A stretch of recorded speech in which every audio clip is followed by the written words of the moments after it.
Upon hearing the name Hedy Lamarr, whom do you see? A smoldering, bejeweled temptress, perched on velour cushions, playing the title role in the 1949 Hollywood classic Samson and Delilah? Or perhaps you see a demure and professionally clad inventor, deep in the throes of ingenuity, embarking on scientific ideas that were generations ahead of her time. History at Play introduces you to this woman, a starlet from the golden age of cinema, clouded in a fantasy world that only Tinseltown can create.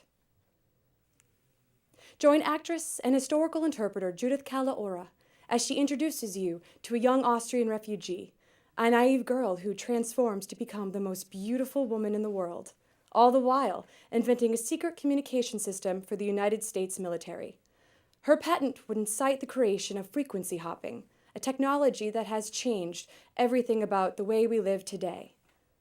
History at Play introduces Hedy Lamarr.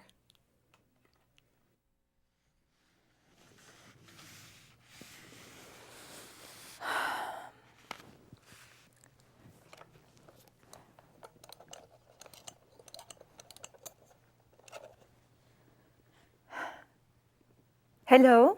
Beshki. Can I speak to George, please? Yes, this is Hedy. George, have you spoken to the Navy about our invention? Yes, and what did they say? What? It's too cumbersome?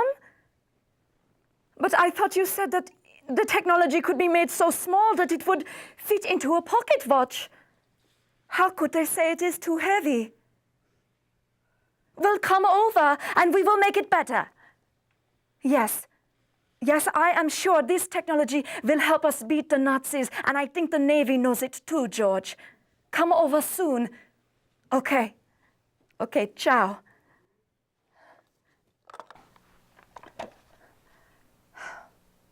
I love inventing. And I don't invent for money. I've had plenty of that. I invent because it makes my life more manageable.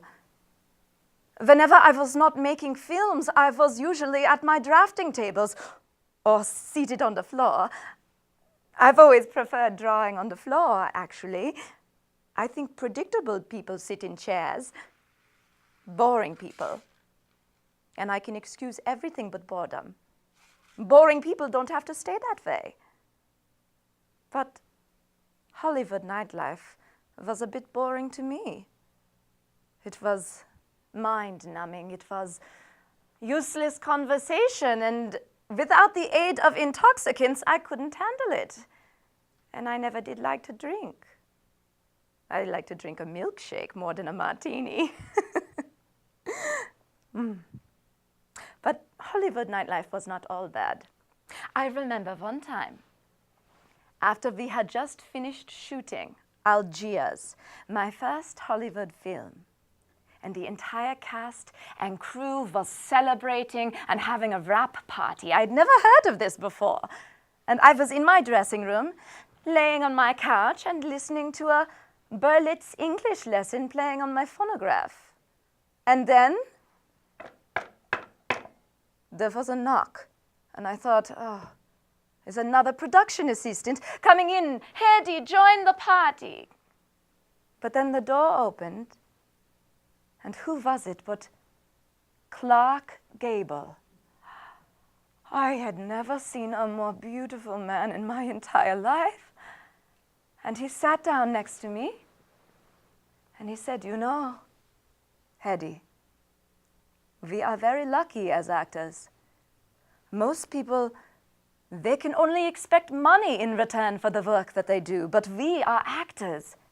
Not only can we expect money, but we can expect the admiration of hundreds of thousands of people. And then he picked up my foot and he started to give me a foot massage. I was paralyzed. I was in heaven. But I always wondered when Clark's prediction would come true for me. Because every film that I did, it seemed the American people found more reasons to insult me. They insulted my acting, which for me was everything. But they never insulted my beauty. They called me the most beautiful woman in the world. A name that I could never outgrow and I could never change.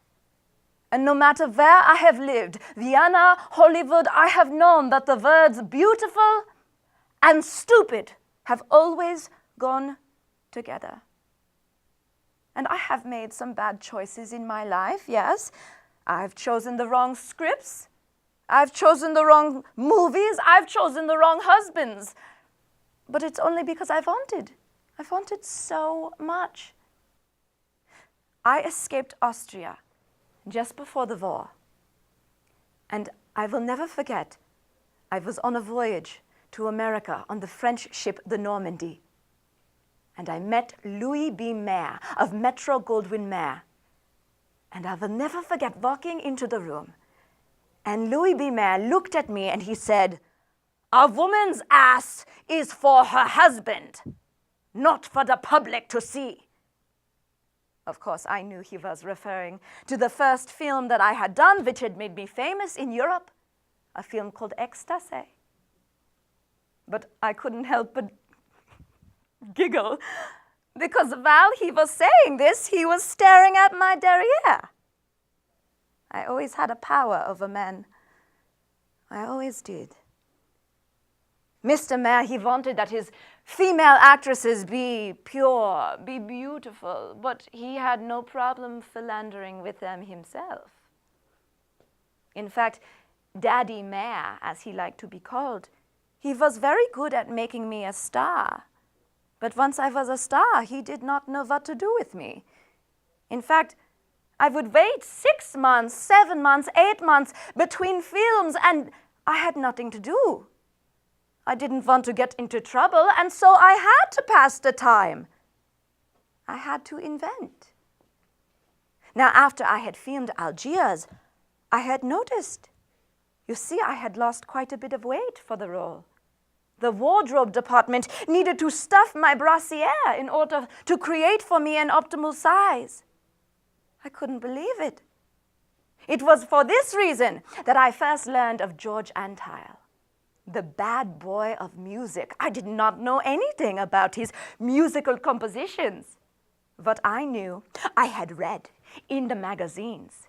He had written a whole series of articles for Esquire speaking about glandular endocrinology. I thought maybe he could help my problem by making my glands a little bigger. And one night, I met George at a dinner party hosted by the fashion designer, Adrian.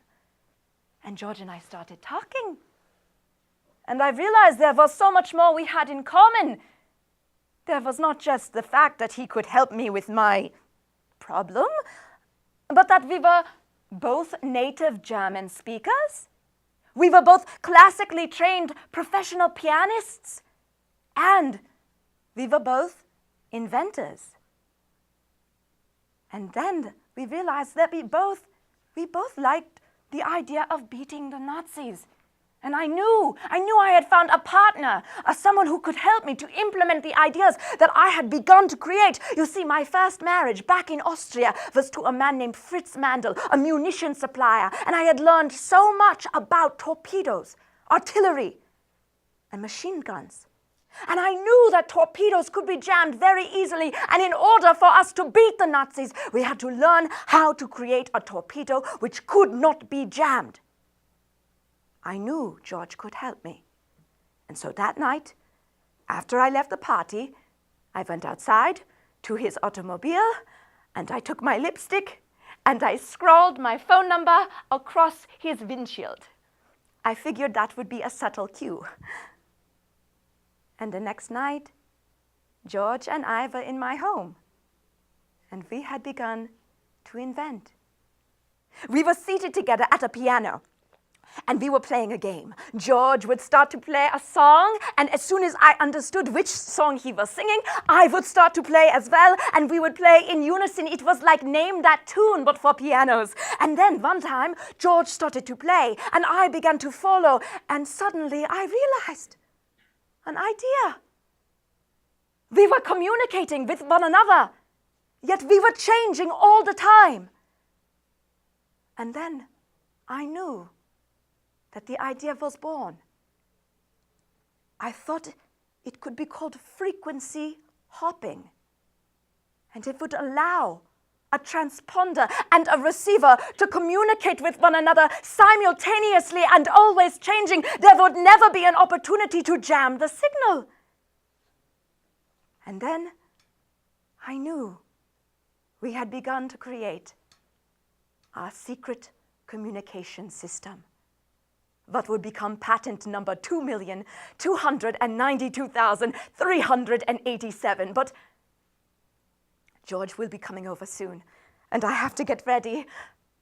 And so the next time you come over, I will tell you more about our secret communication system. I will tell you all about frequency hopping. And maybe you will realize that I was so much more than the most beautiful woman in the world. In fact, I was the most beautiful inventor in the world.